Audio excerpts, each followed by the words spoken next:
के जमाने में चलना है और वहां से उससे भी पीछे चलते जाना है। चलते चलते हजारों लाखों साल पहले के हिम युग में पहुंच जाना है, आइस एज में, जहां बर्फ की चादरें ही चादरें दिखाई देंगी। आज जिस जमीन पर बनी मस्जिद के नीचे मंदिर होने का झगड़ा है, हम मंदिर के नीचे क्या था इसका भी जवाब खोजेंगे। सोना भी मिल सकता है, लोहा भी मिल सकता है, तेल भी निकल सकता है, कोई नदी भी मिल सकती है।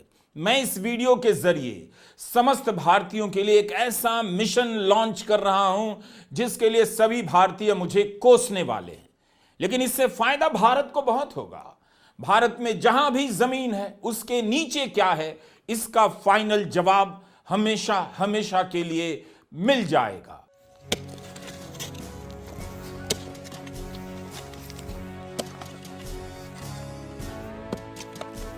इस योजना का नाम है भारत खोदो योजना।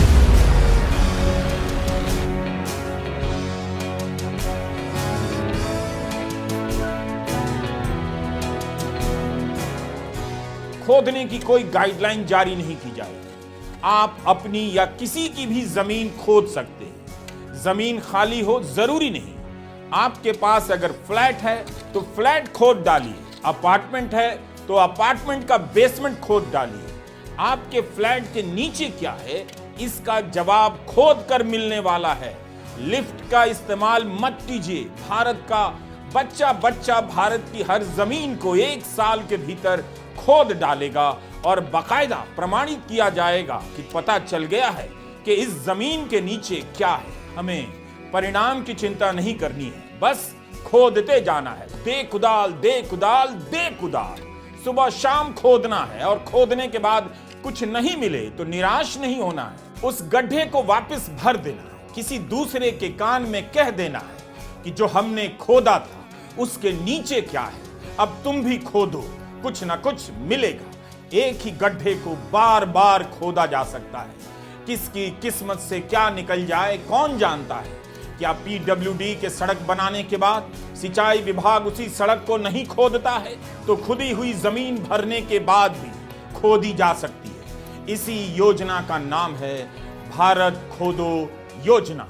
हम पहले ही बता देना चाहते हैं, भारत खोदो योजना का नेहरू की किताब भारत एक खोज से कोई रिलेशन नहीं है। केवल जमीन ही नहीं, इमारत है तो इमारत के नीचे क्या है इसका जवाब मिल जाना चाहिए।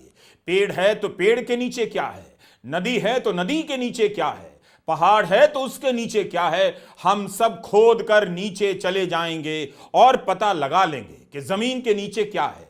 भारत खोदो योजना की कल्पना भारत के प्रधानमंत्री श्री नरेंद्र मोदी ने भी नहीं की होगी, लेकिन इसकी प्रेरणा उन्हीं की राजनीति की धारा से मुझे मिल गई। आप कह सकते हैं चाहे तो संभल की मस्जिद और अजमेर शरीफ की दरगाह के नीचे खुदाई करने की राजनीति ने मुझे प्रेरित किया। भारत खोदो योजना की कल्पना मेरे भीतर साकार हुई। प्रधानमंत्री मोदी चाहें तो मैं इसका कॉपीराइट उन्हें दे सकता हूं। वे इसी योजना को प्रधानमंत्री भारत खोदो योजना के नाम से लॉन्च कर सकते हैं। भारत खोदो योजना के तहत आप जहां भी हैं उसके नीचे क्या है यह पता लगाने के लिए खुदाई कर सकते हैं। इसके लिए आपको सर्वे के लिए कोर्ट जाने की जरूरत नहीं होगी। भारत खोदो योजना के तहत हर नागरिक के पास कुछ जरूरी उपकरण होने चाहिए। यह सूचना हाउसिंग सोसाइटी के अंकल और आंटियों के लिए है जो खुदाई के समर्थन में लगे तो हैं मगर खुदाई कैसे की जाती है नहीं जानते हैं। तो उन सभी को अमेज़न की वेबसाइट पर जाना चाहिए। किस्म किस्म के फावड़े हैं जिन्हें आप कुदाल और बेलचा कहते हैं। आपने अंग्रेजी में मुहावरा सुना होगा, call a spade a spade, spade मतलब कुदाल। Do you get my point? इनमें से कोई 650 रुपए का, कोई 1250 का, कोई 1500 रुपए का कुदाल है। अमेज़न पर सब मिल जाएगा। कुदाल का एक ब्रांड है किसान क्रांति कुदाल, 5 खरीदने पर 1 फ्री दे रहा है, जिसे आप उस व्यक्ति को दान कर सकते हैं जो कुदाल ना होने के कारण खोद नहीं रहा होगा। मतलब कोई आदमी ऐसा ना दिखे जो खोद ना रहा हो, सबको खोदना पड़ेगा। खोद कर निकाली गई मिट्टी को उठाने के लिए तसला बहुत महंगा नहीं। इंडिया मार्ट की साइट पर 16 इंच के लोहे का तसला मात्र 95 रुपए का मिल रहा है। तो आज ही ऑर्डर करें, तसला और कुदाल शामिल हो जाएं भारत खोदो योजना में। भारत खोदो योजना में किसी मशीन का इस्तेमाल नहीं होगा, हाथ से काम होगा, तभी इसे मनरेगा से जोड़ा जा सकेगा। जैसे ही भारत खोदो योजना शुरू होगी, सभी को काम मिलने लगेगा और हम खुदाई का ऐसा राष्ट्रीय अभियान शुरू कर पाएंगे कि 1 साल के बाद हम इसी सरजमीन के हर जर्रे जर्रे के नीचे क्या है पता कर लेंगे। भारत खोदो योजना का मंत्र हमने लिया है कैफी आजमी के शेर से। 1969 में अहमदाबाद के दंगों के बाद कैफी साहब ने लिखा था, बेलचे लाओ खोलो जमीन की तहें, मैं कहां दफन हूं कुछ पता तो चले। तो कुदाल और तसला हो गया, योजना का मंत्र भी हो गया। अब एक ही काम बच गया है, भारत खोदो योजना के लोगों का। तो यह काम हम भारत सरकार पर छोड़ देते हैं। आप जहां भी हैं उसके नीचे क्या है पता करने के लिए खोदना चालू कर दीजिए, कुछ ना कुछ निकलेगा। यह यकीन हर नागरिक में होना चाहिए, उसका खोदना व्यर्थ नहीं जाएगा। कितना मजा आएगा जब सारे लोग खोदने में लग जाएंगे, कितना कुछ मिलने लग जाएगा। गोदी मीडिया पर ब्रेकिंग न्यूज चलने लग जाएगा, यहां यह मिल गया, वहां यह मिल रहा है। नीचे से मिलने की खबरों से भारत भर जाएगा। जो भी नीचे दबा होगा ऊपर आ जाएगा। मस्जिद के नीचे क्या है सवाल सिर्फ इतना ही नहीं है, जो भी जमीन है उसके नीचे क्या है सवाल उसका भी है। क्या पता कोई मस्जिद भी जमीन के नीचे धंस गई हो और उस मस्जिद के नीचे भी कुछ और धंसा हो। तो हम सभी को खोदते रहना है। अगर कोई निराश है तो मैं उसका हौसला बढ़ाना चाहता हूं, इन तस्वीरों को दिखाना चाहता हूं। रूस ने इस जगह पर 19 साल गड्ढे खोदे, अब यहां कोई नहीं जाता। लेकिन तब रूस और अमेरिका के बीच होड़ मची कि कौन कितना गहरा गड्ढा खोद सकता है। रूस की योजना का नाम था डीप ड्रिलिंग रेस और अमेरिका की योजना का नाम था प्रोजेक्ट मोहोल। रूस ने अपनी ही जमीन पर 1970 से खोदना शुरू किया, 1989 तक खोदता चला गया। 40,000 फीट का गड्ढा खोद डाला। इस गड्ढे का डायमीटर 9 इंच था। रूस ने तो माउंट एवरेस्ट और फूजी दोनों की ऊंचाई के बराबर का गड्ढा खोद दिया। तो हम भारतीय उस वक्त क्या कर रहे थे? अमेरिका ने 8 साल खोदा, रूस ने 19 साल। क्या हम बाकी बचे 2047 तक नहीं खोद सकते? मेरे सामने यही सवाल था।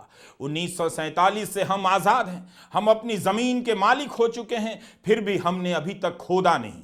अभी भी देर नहीं हुई है, हम 2047 तक भारत खोदो योजना चला सकते हैं। संभल की मस्जिद के नीचे मंदिर का पता लगाने का सर्वे नहीं होता तो भारत खोदो योजना का आइडिया नहीं आता। कई बार मूर्खता हमें विद्वता की तरफ ले जाती है। अगर हम अपनी जमीन खोदना शुरू कर दें तो क्या पता अपने कमरे के नीचे से सीधा वॉशिंगटन पहुंचने का रास्ता निकल जाए, ट्रंप को पता भी ना चले हम अमेरिका आ गए हैं। तो आप आज ही कुदाल उठाइए, खोदना चालू कर दीजिए। अपनी जमीन के नीचे क्या है खोद कर पता कीजिए। पड़ोसी की जमीन के नीचे क्या है खोद कर पता कीजिए। मस्जिद के नीचे क्या है खोद कर पता कीजिए। मंदिर के नीचे क्या है खोद कर पता कीजिए। जहां कुछ भी नहीं उसके नीचे क्या है खोद कर पता कीजिए। जंगल के नीचे क्या है खोद दीजिए, सारे जंगल और जंगल के नीचे पता चल जाएगा। आसमान के नीचे जमीन है, लेकिन जमीन के नीचे क्या है, इस सवाल का जवाब तभी मिलेगा जब आप जमीन खोदने लग जाएंगे। तो हम सभी भारतीय मिलकर अपना और दूसरों का घर खोद डालें तो पक्का कुछ ना कुछ मिलेगा। जरूरी नहीं कि मस्जिद के नीचे मंदिर ही निकले, बौद्ध मठ भी निकल सकता है और किसी का कंकाल भी। एक जमीन के टुकड़े पर कितना कुछ हो सकता है।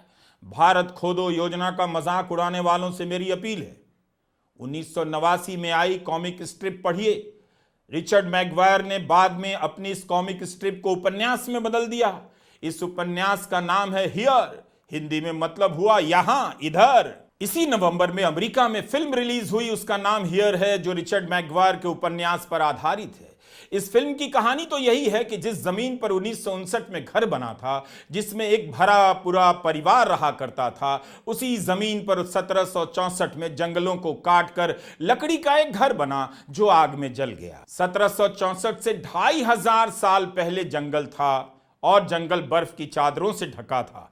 उसके 7,000 साल पीछे हरे भरे जंगल थे, लेकिन 8,000 ईसा पूर्व वहां की जमीन कुछ दलदली सी थी, कुछ घास फूस उगे थे।